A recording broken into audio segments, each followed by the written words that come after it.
तो हमारे सामने है काशवी का निर्मल अर्श।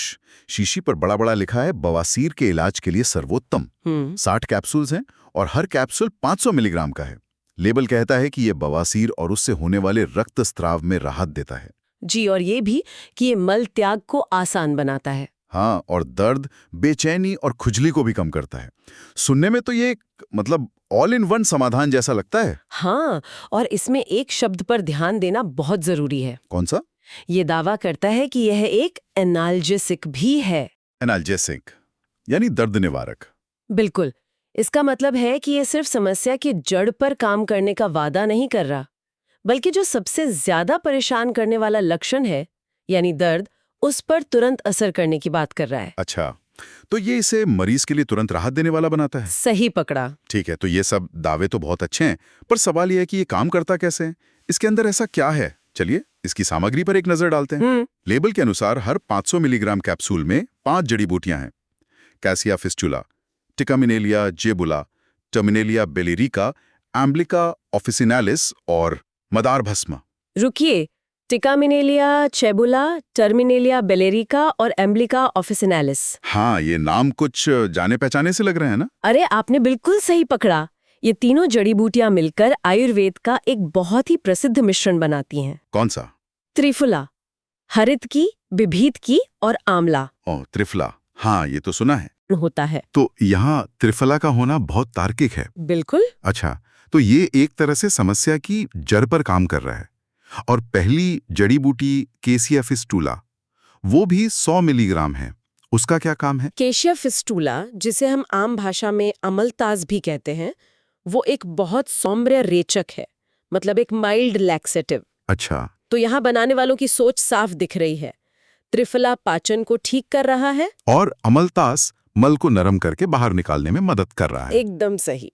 ये एक बहुत ही सोचा समझा संयोजन है जो सीधे सीधे मल त्याग को आसान बनाने पर केंद्रित है। ये तो समझ में आता है, लेकिन अब आते हैं पांचवी और, सच कहूं तो सबसे चौंकाने वाली चीज पर। मदार भस्म। हाँ, मदार भस्म। इसकी मात्रा 200 मिलीग्राम है। जो कि काफी ज्यादा है। मतलब पूरे कैप्सूल का 40% हिस्सा सिर्फ यही है। ये तो बाकी सब जड़ी बूटियों से कहीं बहुत ज्यादा है। मदार तो एक बहुत ही शक्तिशाली पौधा माना जाता है, सही कह रहा हूं ना? बिल्कुल, और यही इस फॉर्मूले की सबसे दिलचस्प बात है। मदार या आक एक बहुत ही तीक्ष्ण और शक्तिशाली जड़ी बूटी है। आयुर्वेद में इसका इस्तेमाल बहुत सावधानी से किया जाता है। तो यहाँ पर इसका भस्म रूप इस्तेमाल हुआ है। इसका मतलब है कि इसे एक खास प्रक्रिया से शुद्ध और संसाधित किया गया है ताकि इसकी विषाक्तता कम हो और औषधीय गुण बढ़ जाएं। लेकिन फिर भी इतनी ज्यादा मात्रा क्यों? क्या यह खतरनाक नहीं हो सकता? यहीं पर आयुर्वेद का एक गहरा सिद्धांत सामने आता है। मदार भस्म को अक्सर योगवाही कहा जाता है। योगवाही? इसका क्या मतलब है? योगवाही का मतलब है वो पदार्थ जो दूसरी जड़ी बूटियों के असर को तेजी से और गहराई तक शरीर में पहुंचाता है। अरे वाह! तो शायद यहाँ इसका काम सिर्फ अपना असर दिखाना नहीं है, बल्कि ये बाकी 4 जड़ी बूटियों यानी त्रिफला और अमलतास, हाँ, उनके लिए एक एक्टिवेटर या कैटलिस्ट की तरह काम कर रहा है।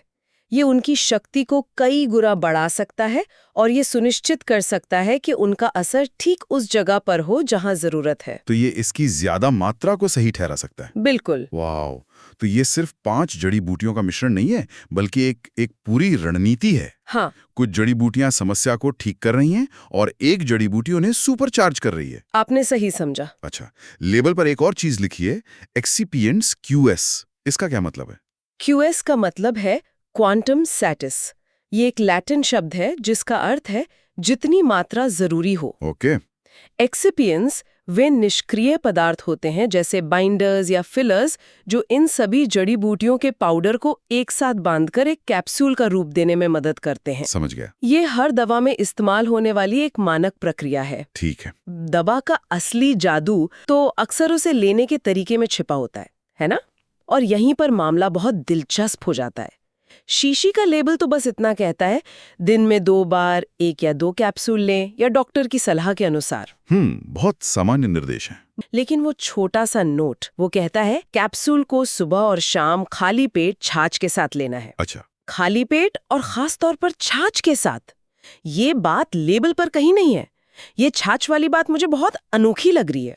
ये अनोखी नहीं बल्कि बहुत ही विशिष्ट और महत्वपूर्ण है। कैसे?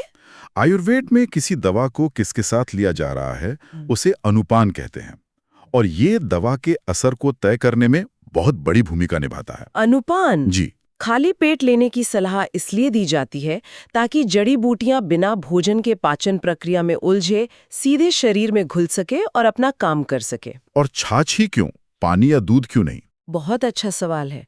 छाछ या तक्र को आयुर्वेद में पाचन के लिए अमृत माना गया है। अमृत? हाँ, ये पचने में हल्की होती है, आंतों के लिए अच्छी होती है और इसकी प्रकृति थोड़ी कसैली होती है जो रक्त स्राव को रोकने में मदद कर सकती है। ओह! और ये भी संभव है कि मदार भस्म जैसी तीक्ष्ण जड़ी बूटी की गर्मी को संतुलित करने के लिए छाछ की ठंडी तासीर का इस्तेमाल किया गया हो। तो छाछ यहाँ सिर्फ दवा लेने का एक माध्यम नहीं है? बिल्कुल नहीं, वो खुद इलाज का एक हिस्सा है।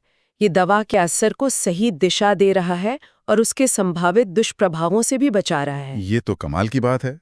मतलब बिना उस नोट के कोई व्यक्ति इसे सिर्फ पानी से ले रहा होता और शायद उसे उतना अच्छा परिणाम ना मिलता। हो सकता है। लेकिन बात यहीं खत्म नहीं होती। उस नोट में खुराक के बारे में एक और बात लिखी है जो इसे और भी खास बना देती है। और क्या लिखा है? उसमें लिखा है, लक्षणों की गंभीरता के आधार पर 3 दिनों के लिए खुराक को दोगुना किया जा सकता है। क्या इससे मरीज के लिए ये समझना मुश्किल नहीं हो जाएगा? क्या ओवरडोज का खतरा नहीं है, भले ही ये आयुर्वेदिक हो? ये एक बहुत अच्छा सवाल है और ये पारंपरिक और आधुनिक चिकित्सा के बीच के एक बुनियादी अंतर को दिखाता है। आधुनिक चिकित्सा में खुराक बहुत निश्चित होती है, 200 मिलीग्राम मतलब 200 मिलीग्राम। लेकिन आयुर्वेद एक बहुत ही व्यक्तिगत दृष्टिकोण अपनाता है। यहाँ खुराक दोगुनी करने का मतलब है कि अगर कोई दिन में 2 बार एक कैप्सूल ले रहा है तो गंभीर स्थिति में वो 2 कैप्सूल ले सकता है। ओह, तो ये मतलब है? हाँ, लेबल ने पहले ही 1 और 2 कैप्सूल का विकल्प देकर इसका संकेत दे दिया था। ये नोट बस उसे और साफ कर रहा है। ये मरीज को अपने शरीर की जरूरत को समझने और उसके अनुसार इलाज को समायोजित करने की शक्ति देता है। तो ये एक साइज सब पर फिट वाला तरीका नहीं है? बिल्कुल नहीं। आयुर्वेद में इसे रोगी के बल यानी उसकी ताकत और रोग की तीव्रता के अनुसार खुराक तय करना कहते हैं। समझ गया। ये तो इलाज को मरीज के हिसाब से ढालने जैसा हुआ? जी। अच्छा, तो इस सब को एक साथ देखें तो तस्वीर काफी साफ हो जाती है। हमारे पास निर्मल अर्श नाम की एक आयुर्वेदिक दवा है जो सिर्फ जड़ी बूटियों का एक मिश्रण नहीं बल्कि एक पूरी सोच है। सही कहा। इसमें त्रिफला और अमलतास जैसी जानी मानी जड़ी बूटियां हैं जो मूल कारण पर काम करती हैं, और फिर इसमें मदार भस्म जैसा एक शक्तिशाली एक्टिवेटर है। लेकिन सबसे महत्वपूर्ण बात जो हमने सीखी वो ये है कि दवा क्या है, इससे ज्यादा जरूरी ये है कि उसे लिया कैसे जाए। बिल्कुल। खाली पेट, छाछ के साथ और जरूरत के हिसाब से खुराक को बदलने की समझ, यही इस इलाज का असली राज है।